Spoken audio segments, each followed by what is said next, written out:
Welcome to the Josh Bolton Show, where we dive into interesting and inspiring conversations. And now, your host, Josh Bolton. There he Hey, is. Josh. How you doing? Good and yourself? Yeah, not bad, not bad. That's good. Thanks for having me on the show. Thanks for coming on. Cool. Whereabouts are you based?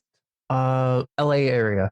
LA, nice. Okay, so I'm about an hour down the road from London on the south coast of England. Nice. So like 8 hours ahead of me. Yes, that's right. Yeah. So how's everything? How's your Monday going so far? Yeah, it's all cool. It's all good. Friday. Yeah. I work with a lot of American authors, mainly American authors, because I think during lockdown, it seems that every American and their dog wrote a book, I think. They really did. And so I help them with the marketing basically. So I can talk about that today if you like. That'd be wonderful. Yeah. Yeah. So how do you want to do this? Do you just want to start recording now or? It's already recording. I was just going to chop this out. Sorry. It's Cool. all good, dude. Okay. I'm loving your Let's energy, rock. though. Let's rock. Sorry. Okay. So yeah. So that's basically what I've been doing. I've been an author for 8 years now. I've published 8 books. See, that's the thing. That's the sort of kicker with creatives. If you're an artist, if you're a writer, a musician, I've been all of these things. And we're good at the creative stuff, the kind of the left brain stuff, But when it comes to promoting ourselves and trying to make a living from it, it's much, much harder. And generally artists and writers, they don't dig the marketing side of it. They just don't like it, Right. And also as well, the digital marketing these days, it's almost like a full-time job in and of itself. It's just It really is. It takes so much time. Were you saying that you have done, you've written a book as well? Is that right? I'm nearing the end. It's already gone through the first round of the editor. So Okay. It's going to be like a fantasy epic. Oh, cool. And yeah, that's where I was like, I want to ask him on how to market. Yeah. Cool. Well, I write fantasy as well. So Perfect. Yeah. I write more kind of humorous fantasy, a bit like Terry Pratchett type stuff, Okay. Yeah. Except he's fantastic. And when I grow up, I want to be like Terry Pratchett, basically. We all say that, and by the time we grow up, we're like there and then above it. That's it. That's right. Yeah. So one of the things I said that we'll talk about is the kind of the crucial things you need to know to get your book seen, particularly on Amazon. Amazon's 70% of the market. Yeah. 50% of all books in the US sold through Amazon, more for ebooks. Audible has the audiobook share, massive share of the market. And the thing people don't realize about Amazon is that it's not only the world's biggest online store, it's also just behind Google, the world's biggest online search engine. Mm-hmm. So what we're dealing with here, we're not dealing with humans, we're dealing with an algorithm. So we, as authors, what the critical things we need to do is our Amazon SEO or our metadata. And it's getting clear on what our keywords are and what our categories are. For Amazon, the category, the way categories work is almost like the online library system. So if you go into your local library in LA, then you say you want a book on baseball or something, they'll probably give you a series of numbers and letters or kind of point you over to a particular part of the library. But categories are like Amazon's equivalent of that. It's where you're placed on the virtual shelf of the Amazon library, basically. Okay. Now, when you first upload your book to Amazon, it gives you the choice of 2 categories. So in effect, placing your book in 2 places on the category in the library. So it would make sense, logically, for you to go with something like epic fantasy, for example, right. But that might not be your best category. It's a relevant category for you, but it might be very, very competitive. And you may be competing with best-selling authors, people that are selling thousands of books a month, and as a new author, it's really hard for us to compete with that, Mm-hmm. So what we need to do, so there's a couple of things here. One, the first thing is we need to know that we can actually have 20 categories for our book, not just 2. And for some reason, Amazon don't tell us this. So when we first upload our book to Amazon, it says we can list 2 categories, but we can actually list 10 for our ebook and 10 for our paperback. And we just send them. We have to research them. There's some really, really good software where you can research your optimal categories by some software called Publisher Rocket. And what that does, it tells you the optimal categories for you. So it tells you not only the most relevant categories, but the most competitive. So you don't want to be in a category, because we're all trying to get up to the top of the rankings. We all want to be an Amazon bestseller. We all want to get to number 1, you know? Right. Because that's where you get visibility. And when you get the visibility, then you get the sales. But there are some categories that you have to sell hundreds of books to get to number 1. There are other categories where you only need to sell 20 or maybe even 10 books to get to number 1. And if you get to number 1, you get to call yourself an Amazon bestseller, which is why calling yourself an Amazon bestseller may mean a lot, or it may not mean that much. But people don't know the difference. So it's still good to be able to use it in your marketing. Say, oh, I'm an Amazon bestseller. So that kind of sounds good, you know? Right. So you want to pick the right categories. And that's why using this software, Publisher Rocket, is really, really good. I've just written a book, and it's on Amazon. It's called The Self-Publishing Guru. And it's free. I've put it up as free, perma-free. And it lists all these critical bits of software that you need to get your book metadata accurate. So people are very welcome to go and download that for free. And also as well, this software, Publisher Rocket, tells you about the keywords. So again, we want to use relevant keywords, but we want to use keywords that aren't being used wholly by the bestsellers and the people that are selling thousands of books, because again, we just won't come up in the search rankings. If you're using the same keywords as someone selling hundreds and hundreds of books, thousands of books, then you're just going to be below them. You're going to be lower down the search rankings. So these 2 bits of kind of metadata, what we call them, are kind of critical, and getting your book placed on the market place. Have you got your cover sorted yet? I'm working on that. Yes. Okay. And how are you going about that? I'm actually using Fiverr for the first round. Okay.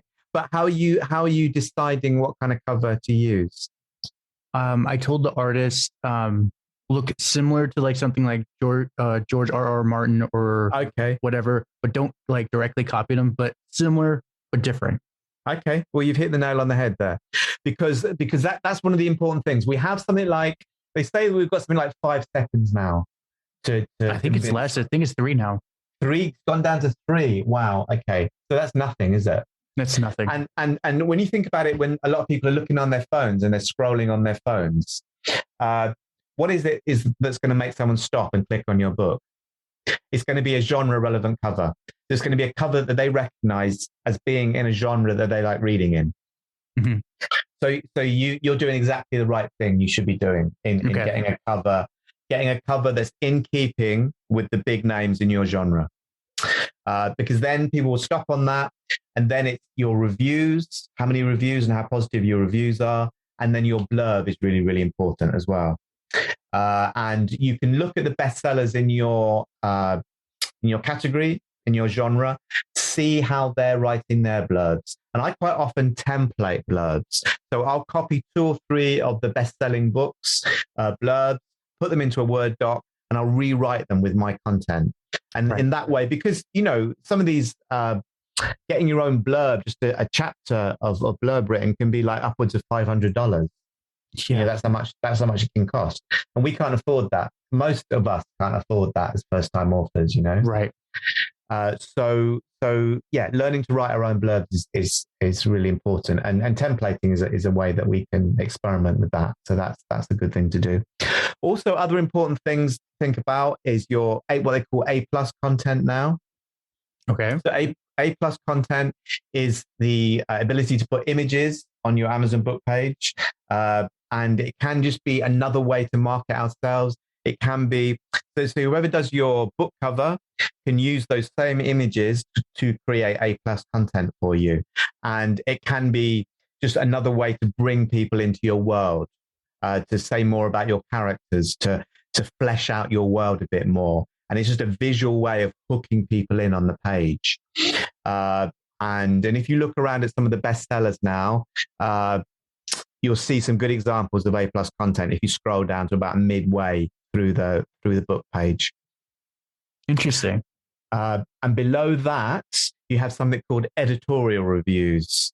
Now, Amazon, one of the things that Amazon's got us obsessed with is this notion of social proof. How we can't seem to trust anyone until we've seen that they have lots of reviews and that other people have trusted them first. So editorial reviews are a really, really good way of doing that.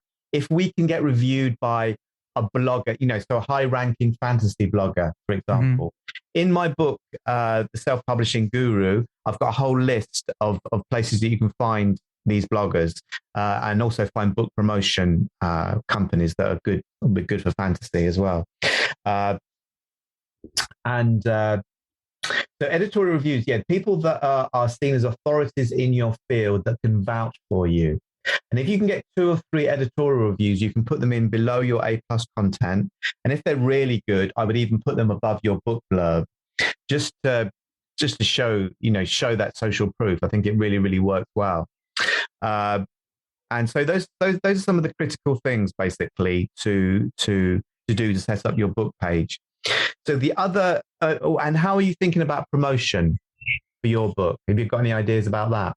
That's actually why I want to pick your brain, because I know running the podcast game is good for more like the slow, longer burn, but I don't know the like light a rocket off instantly one. Yeah. So the technique for that, basically how you launch your book, but also it's a similar process for a lot of authors will run quarterly promotion. So every 3 months they'll run a promotion to their book, and the technique is similar. You might do it for a bit longer when you launch, but basically you drop the price of your ebook, typically to something like 99 cents. Right. It can be more. It can be $1.99, but a lot of authors do it to 99 cents. Some do it to free, but I wouldn't do it. I for some reason I don't like launching at free. I will promote my book at free later down the line. Right. And what you're trying to do with this is you drop the price of your ebook to 99 cents, then you buy in a load of traffic that then pushes your book high up the rankings, and hopefully we get into the top 10, hopefully to number 1 in our category. Then we get more exposure from the Amazon algorithm that starts to show us. The Amazon algorithm cares about one thing, and that is, will this book make money for Amazon? So if we can kind of give it a nudge and say, hey, look, this book can do a bit of business for Amazon, then it will start to promote us. And when the algorithm's working for us, it has immense power to show us around its millions of readers on reader lists. It can show us on the also bought of other big fantasy authors, It can show us in Amazon Prime Reading, Kindle Unlimited, all these places it has the ability to show us. So dropping the price and then buying in traffic. So obviously the ad platforms are big. Amazon ads, Facebook ads generally aren't, they're pretty expensive now, and not too good for making a profit, but they can be effective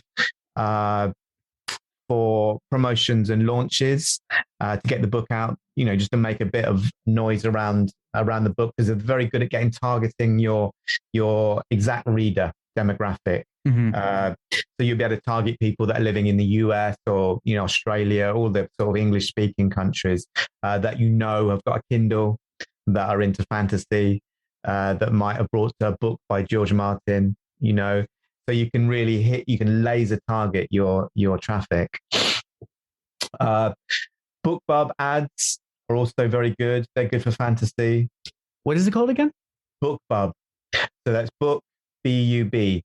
Now, BookBub are one of the biggest, they're probably the biggest book promotion site.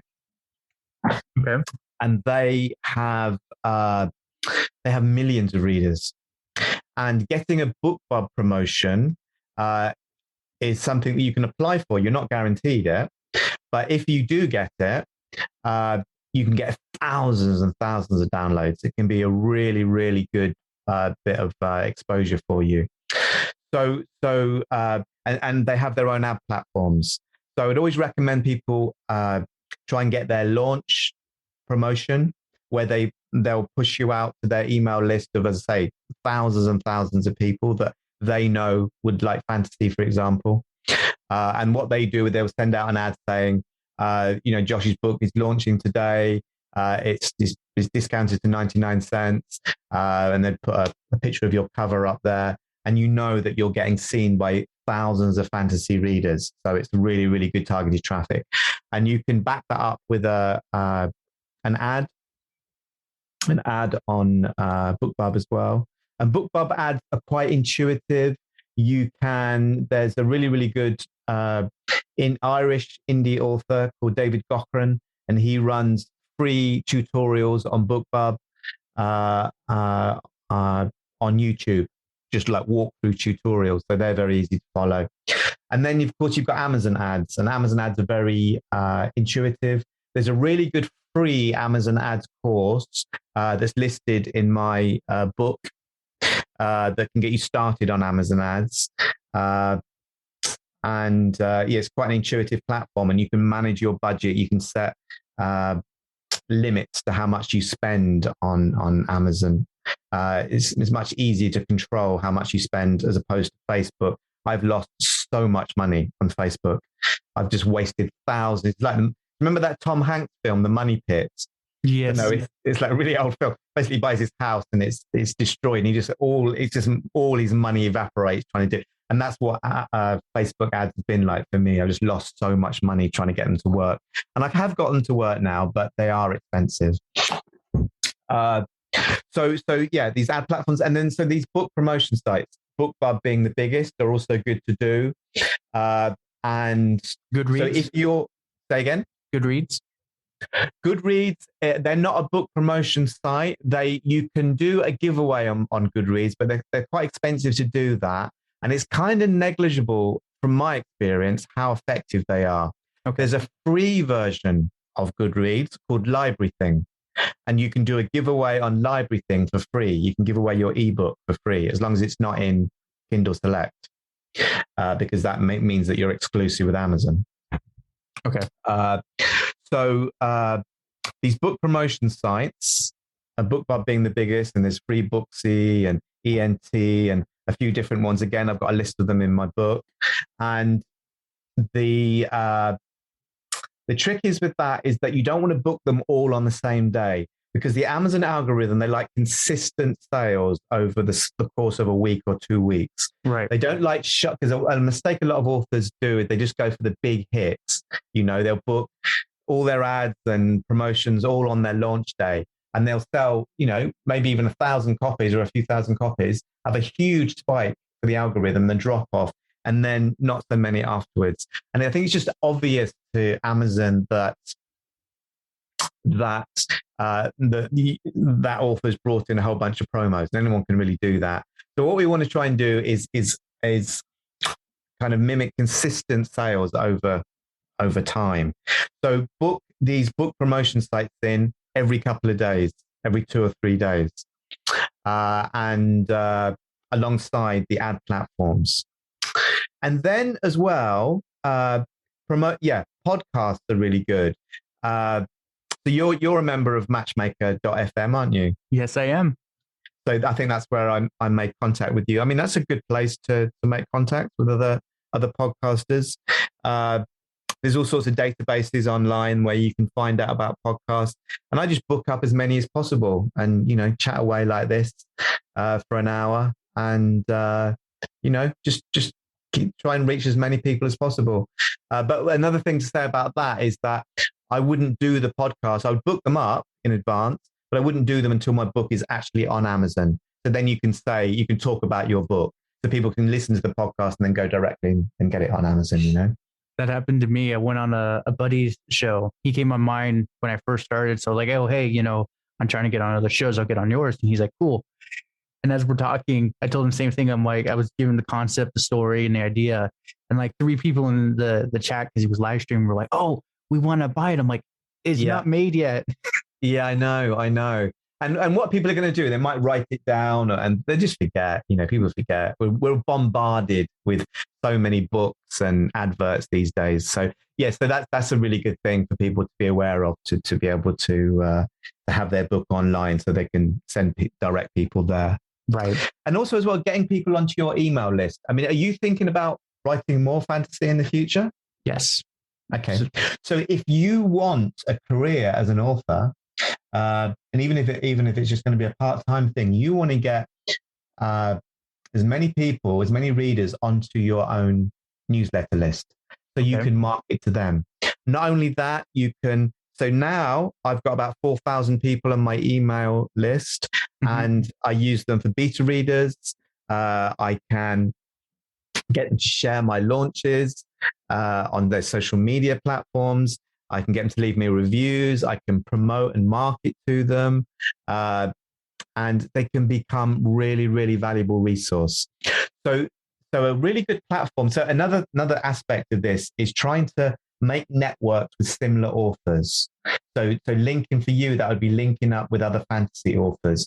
There's a website called Story Origin App, run by a guy called Ivan, that's really, really good. And that's an amazing site for you to network with other fantasy authors. And you can do things like newsletter swap, you can do joint promotions, you can just get in the know with other authors, and they do things like write anthologies together. So if you write a short story, say for a fantasy anthology, and promote that for free on Amazon, you've got 10 or maybe 15 authors pushing that anthology.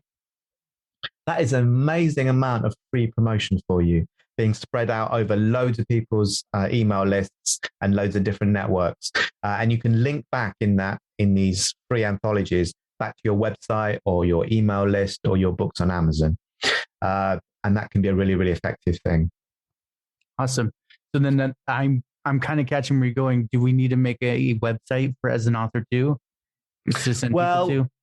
Yeah, I mean that's probably a good thing, but at least having some place where people can connect with you. So even if it's a Facebook page, if it's an Instagram page, some sort of bit of online real estate that's yours, that you can identify as yours, that people can come to and say, hey, when's your next book out? People just can connect with you. I mean, people can get free mailing lists, sign up with a service like MailChimp or MailerLite, where I think you can get 2,000 free email addresses before you start paying. And then you can set up an email list, and you can have a link that people can join, and you can list that in your bio on Amazon and in your social media profiles. People can join your email list, and it's worth putting a link in the back of your ebook that people can join. So what I do in the last page of my book is say, hey guys, thanks for reading my book. I really appreciate you taking the time. If you enjoyed the book, I'd really appreciate you leaving a review on Amazon. That really helps with my ranking and visibility. If you'd like to stay connected with my work and my future releases and giveaways that I run, please join my email list here. I just put a link. People can click on that and go directly through to my to MailChimp and join my email list. So this is another way to build your email list is by giveaways. So I'll give you a fantasy example of one I did. So I brought a signed book because I want to steal Terry Pratchett's audience, basically. Okay. Well, in my mind, in my mind, on my good days, I pretend I'm as good as him, but I know I'm not. But I think his audience may like what I write. So what I did was I brought a signed book by Terry Pratchett. I set up a giveaway on a platform called King Sumo. I spread it amongst all the Terry Pratchett groups on Facebook. I run a Facebook ad to target his readers. I spread it amongst groups on Goodreads, because Goodreads is good for groups. LinkedIn, any network I could find. There were Terry Pratchett and fantasy forums. And I got something like 2,000 people join up. And I set this giveaway to finish a day before one of my books launched. So when my book came to launch, I announced the winner and said, sorry to everyone else, but I'll be running another giveaway in the future. So if you'd like to join my list, then please stay on the list. By the way, my book, which is a similar writing style, Terry Pratchett's, is launching today or tomorrow, and send the link out. And I sold a good few hundred copies that way as well. A lot of those people are still on my email list. So there's a good way of growing an email list, not spending much on promotion, and reaching quite a lot of people, So yeah, there's a technique for you. That's awesome. Yeah, that was one thing I was thinking about, especially the Keem. So I'm going to do that because it's, like you said, giveaways. People will gladly give you your email and still interact with you if you give them a free copy. Yeah. Yeah, exactly. It's win-win, So, so those are the main ways. I mean, one sort of warning that I'll give as well is the allure of social media.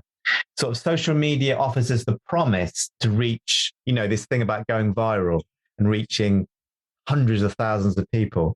But for most of us, we just disappear down a rabbit hole, I mean, what is it? The lifetime of a tweet now is minutes, isn't it? It's just... Yeah, if it doesn't get any interaction with like 5 minutes, completely deranked.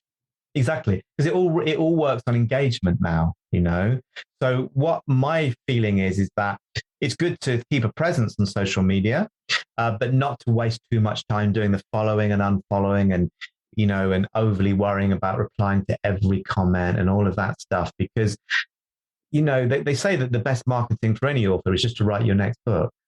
And you can go down a rabbit hole with social media, and just to be wary of that and not wasting too much of your time. Instead, coming up with your next killer book idea, because that's what will really get you traffic and traction in time. 100%. Yeah. So then what are some other things you go in with clients that call you? So other things are kind of things like, kind of like deep diving into the review techniques, really. I mean, there's a really good indie author called Mark Dawson. I don't know if you've heard of him, but he runs some really good author training platforms, and he runs the indie author ads platform, where he basically, and it's not too expensive. I think it's about $40 a month for about a year or something, but you'll make that back, 50-fold, I would say, over the span of your career. And he deep dives into platforms like TikTok. They're selling an awful lot of books for authors at the moment, and how to run your Amazon ads, Facebook ads, Pinterest, every platform. He'll go into what the best practices for authors are, and just do run through ads for you. So that's really, really worth doing. If I'd say that's worth doing after you've had a few books out. Yeah. Because before that, you just want to concentrate on getting a bit of product out there, getting a few books out there. Also, influencers are something. I mean, the power of influence is immense these days. But as indie authors and starting off authors, we want to be looking more at micro influencers rather than David Beckham sharing our book, and which I don't think we could ever afford that. Well, it's like they're charging thousands and thousands of dollars for one post. Even sort of medium range influencers are charging that kind of. So there are some good. There's a good website called Influency, and it's. Let me just check the name of that. I've been working on a few recently.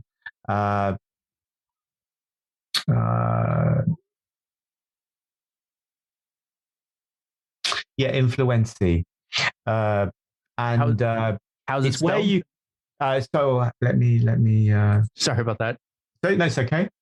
So INFLUENCIFY, Influencify. isn't it? So not the most catchy, but Yeah, that doesn't roll off the tongue well. No, not at all.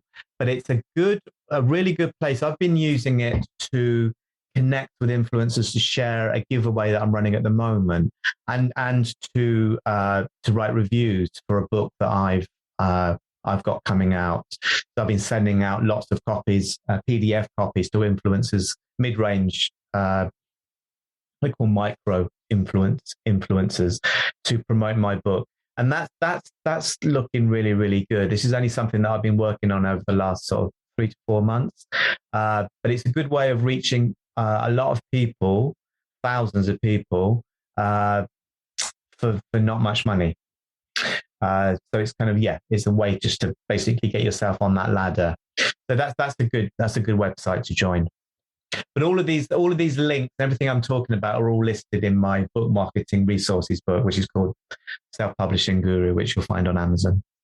Self-Publishing Guru. I'm just gonna okay, after this, I'm getting downloading the app and getting that.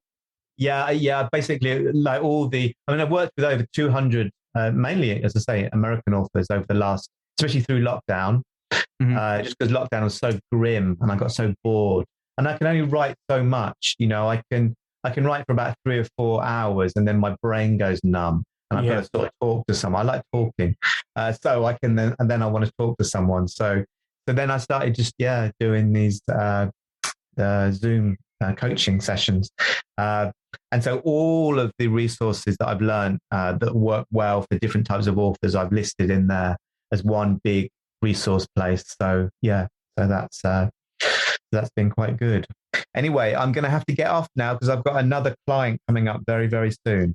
All right, Nick, this has been an absolute honor and a pleasure to have you on. And nice to meet you, Josh. Before you go, what is the website you think we can send them to? So my website that I do coaching and have resources on is called thebookmarketer.pro. Cool. There'll be an automatic email that will ask for that too. Awesome. That's amazing. Okay, Josh, keep up the good work and good luck with your book. Let me know how you get on. I will. Bye-bye. Okay. Cheers. Well, congratulations. You made it to the end. You're an awesome person. Not many make it here. So, being the awesome person that you are, can you do me one more awesome favor? Can you rate and review this on whatever podcast services you're using? If you do it on Apple, and you leave an actual written review, I have a thing on my website. I will take your written review and post it for all to see. Congratulations, you're permanently sealed on my site. Otherwise, I am trying to do YouTube more and live streaming. I will try to put as many of the YouTube links in the description of the show as I can. So give your boy some extra help over on YouTube. Watch my videos. I just mute it and change the channel. Change the window or something. But that's it. Thank you for being awesome and see you next time.